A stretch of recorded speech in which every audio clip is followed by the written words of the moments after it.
Hello everyone, welcome to my channel Chem Insider.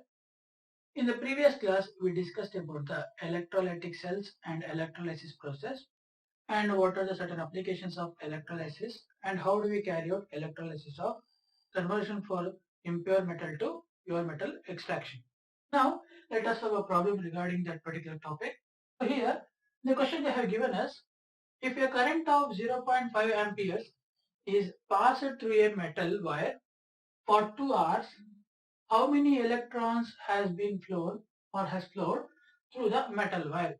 Okay, so here what they have given is, we have taken a metal wire, let this be the metal wire, and we are passing electric current through it. So the current passed is 0.5 amperes for 2 hours. Okay, so then they are asking how much of electrons will be flown through this particular metal wire. For that, let us consider the equation for calculating the number of charges.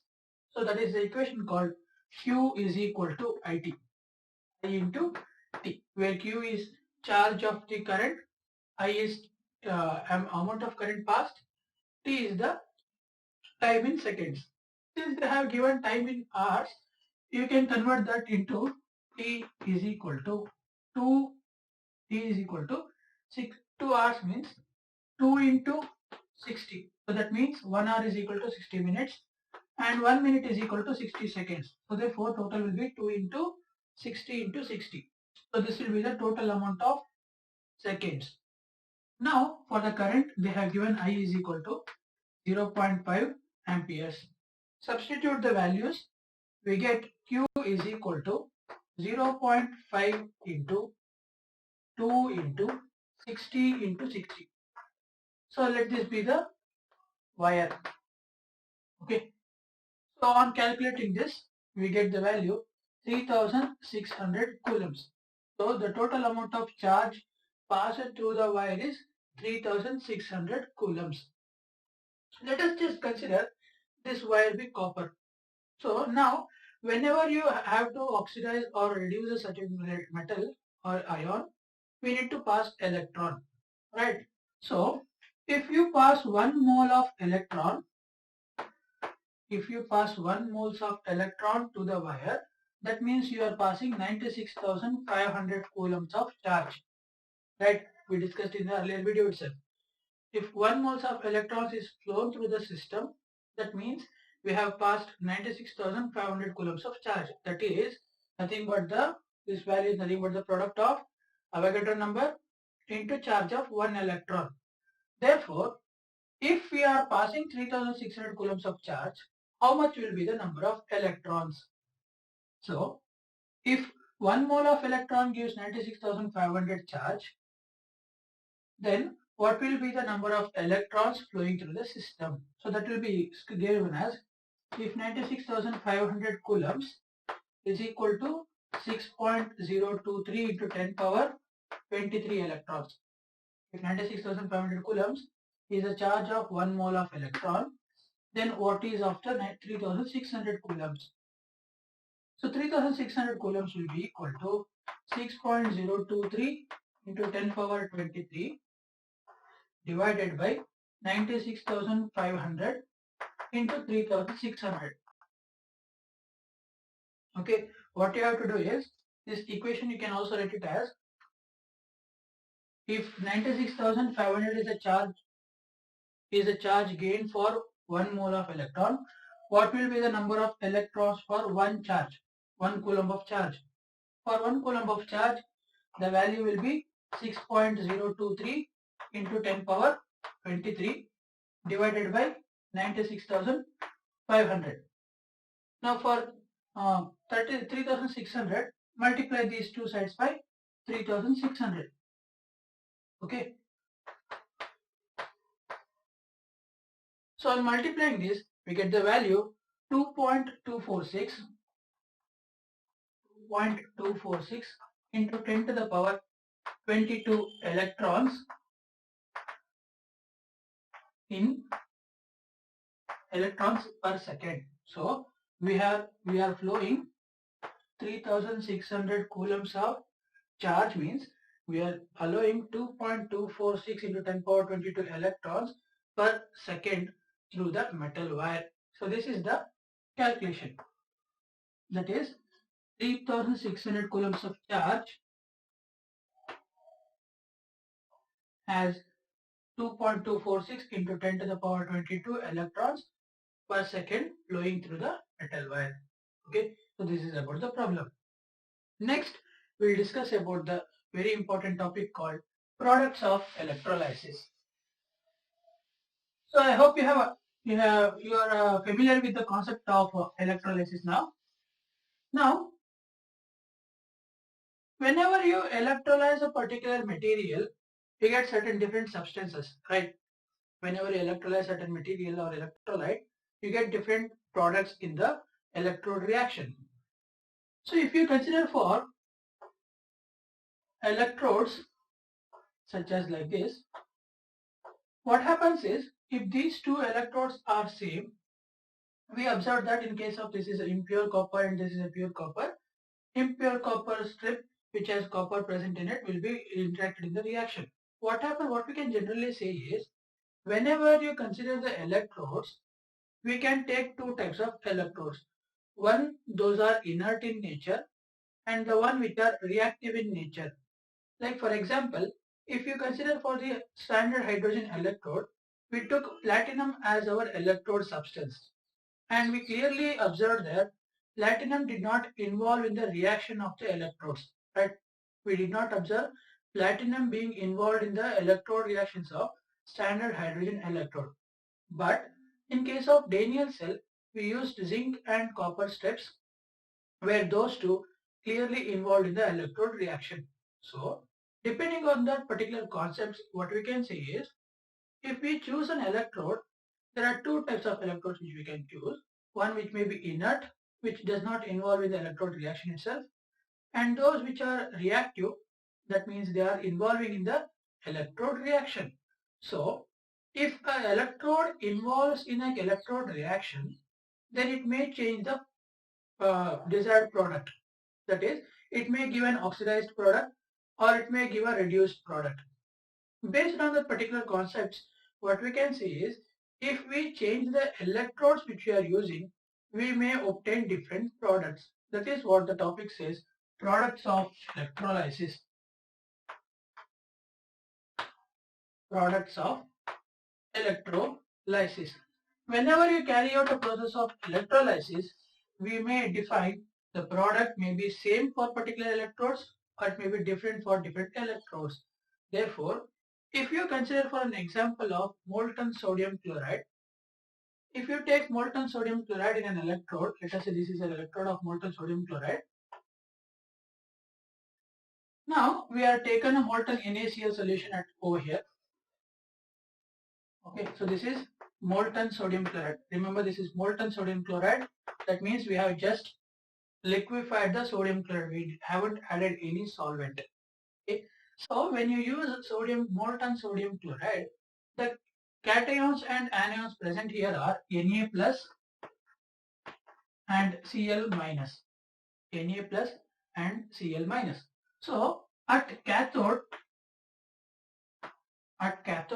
what we observe is sodium will be gaining an electron to form Na.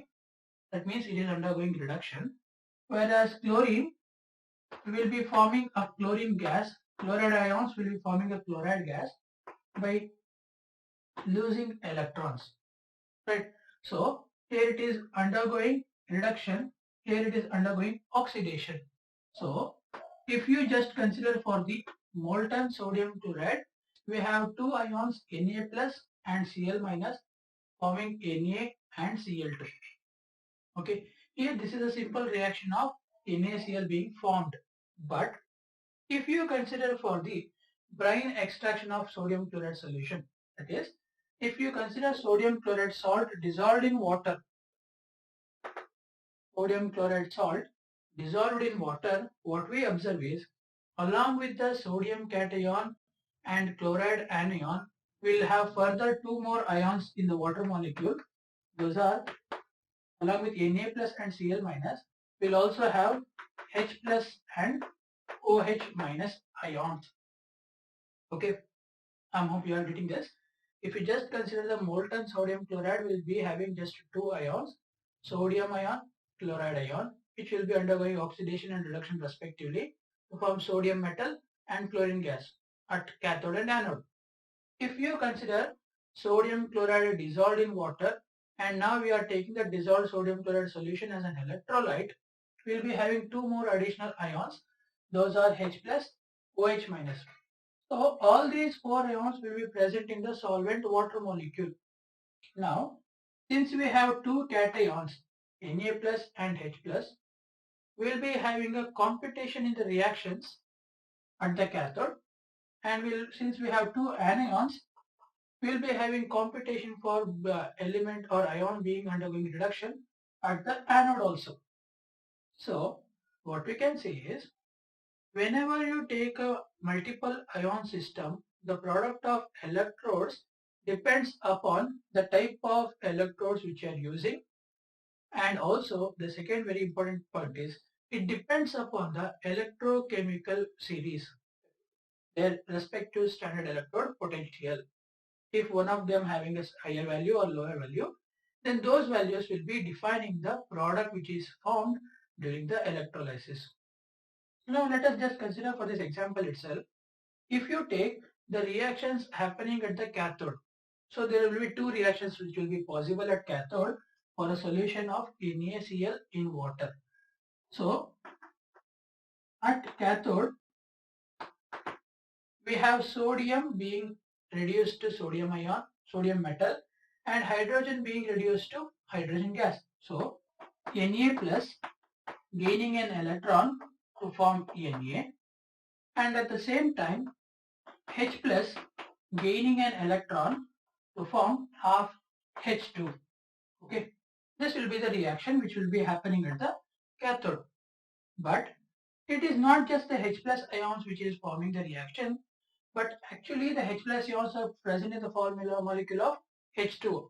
Therefore, this reaction can also be written as H2O, which is in the liquid phase, gains an electron, H2O, which is in the liquid phase, gains an electron to form half H2 gas, okay, half H2 gas, along with the formation of OH minus aqueous. Okay, so now this reaction has to be written like this. Even though we say H plus is gaining an electron to form H2, actually the H plus is present in water molecule. So if water molecule gains an electron, it forms a half of H2 and OH minus. Now, since both these electrons are of the same charge, it completely now defines about the electrode potential of this reaction. If you consider for this particular reaction, standard electrode potential is minus 2.17 volts for sodium, and for hydrogen we know E naught is equal to 0. Okay, E naught is equal to 0. Now what happens is, whenever you consider for a reaction having same number of charges which are competing for undergoing a particular oxidation or particular reduction at cathode, we need to consider that reaction whose electrode potential is high. Okay, if we are considering for a reduction of oxidation of ions, if we are considering for reduction of metal ions to form metals, then we have to consider that particular reaction whose electrode potential value is higher. Therefore, at cathode, out of these two reactions, the second reaction will be the preferred one. Okay, that means at cathode what we are observing is just hydrogen molecules are being converted to hydrogen gas, whereas sodium will be left in the aqueous state itself. Okay, so now the reaction happening over here is H2O with electron gives half H2 along with the OH minus. Okay, and we have Na plus as it is in the aqueous state. Understood? That is the first point. Now, if you consider for the competition arising at the anode, so remember this reaction. So that's why I've written in the sidewise. So now for the reaction which is happening at the anode, for the reaction which is happening at anode, what we observe is we have two electrons, two anions, that is chlorine losing an electron to form chloride, losing an electron to form chlorine gas, and also we have OH minus, or we can say water molecule itself. So water loses electron to form O2, and H plus ion along with the formation of electron. So this reaction and this reaction both are almost same. Okay, so here what we are observing is we are taking two H2Os, so we are getting two molecule of oxygen, 4 hydrogen, and we are clearly observing 4 electrons being released. Okay, so this is the reaction which is happening. Now for these two reactions, the electrode potential value of anions is, this is 1.36 volt and this is E naught of 1.23 volts.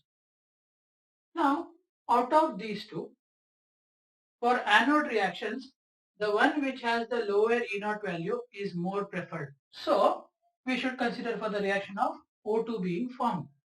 But actually, if you observe carefully, what we are doing here is we are taking the reaction in a higher order. That is, if you take this for the value, we get lower the value of O2, and further there are certain type of reactions which are kinetically very slow, and what we have to do is we need to apply certain extra potential for those reactions. So this particular reaction of oxygen being formed is that type of a reaction which is very slow in kinetically manner. Hence, these reactions are called over-potential reaction.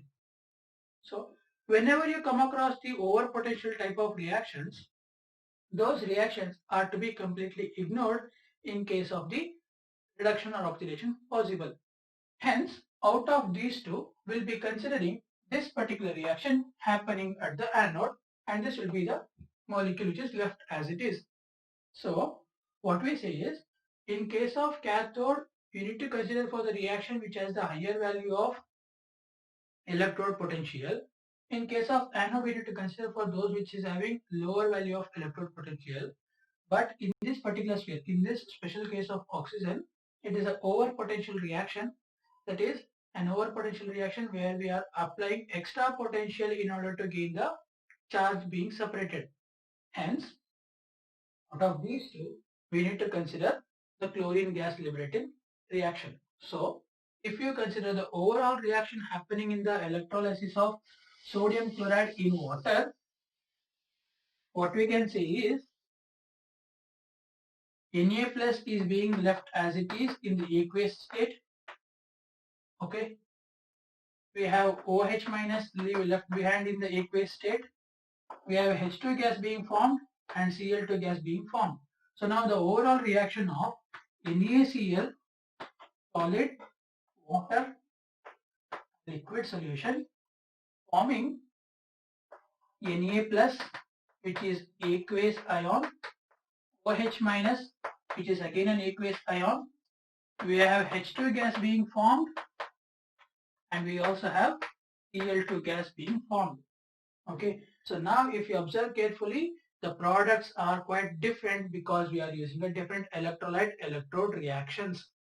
In the previous case of sodium chloride, molten sodium chloride, we observed just the formation of Na plus and Cl minus ion. But here we are forming 4 different products: Na plus, OH minus, H2 and Cl2. So this is about the topic of product of electrolysis. That whenever you have different reactive species of different oxidation and reduction potentials, then those reactions will be leading to formation of different products in the electrode reaction, and those reaction explains the product which is to be formed. Okay, this is all about for today.